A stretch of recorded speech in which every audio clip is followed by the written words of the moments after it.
रात को 9 बजे पति ऑफिस से घर आया। पत्नी ने आते ही उससे लड़ना शुरू कर दिया क्योंकि वह उसे पसंद नहीं करती थी। पति ने कहा, मुझे खाना तो दे दो, बहुत भूख लगी है।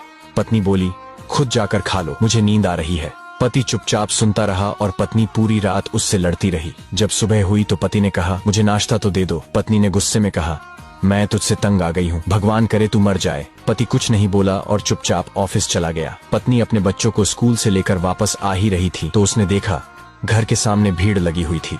वह करीब पहुंची तो देखा उसके पति की लाश घर के सामने पड़ी हुई थी। उसके ऊपर कयामत सी आ गई। मन में सन्नाटा सा छा गया। लोग आपस में बातें कर रहे थे कि कार से उसका एक्सीडेंट हुआ है। पत्नी जोर से चीखने लगी और चिल्लाने लगी कि मनोज उठ जाओ, मैं अब तुमसे कभी नहीं लड़ूंगी, तुम्हें कुछ नहीं कहूंगी, मुझे कुछ नहीं चाहिए, उठो मनोज, तुम्हें भूख लगी थी ना, चलो मैं खाना देती हूँ, मुझे छोड़कर ना जाओ, उठ जाओ। लेकिन मनोज कैसे उठता, उसे तो उसकी बद्दुआ ने मार दिया था। मनोज के जाने के बाद पत्नी को दुनिया के रंग नजर आने लगे, रिश्ते बदलते दिखने लगे, उसके अपने उससे मुंह मोड़ने लगे, दुनिया के लोग उसे गंदी नजरों से देखने लगे।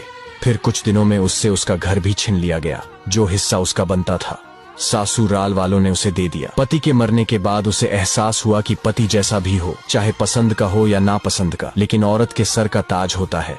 अगर सहमत है तो यस लिखे।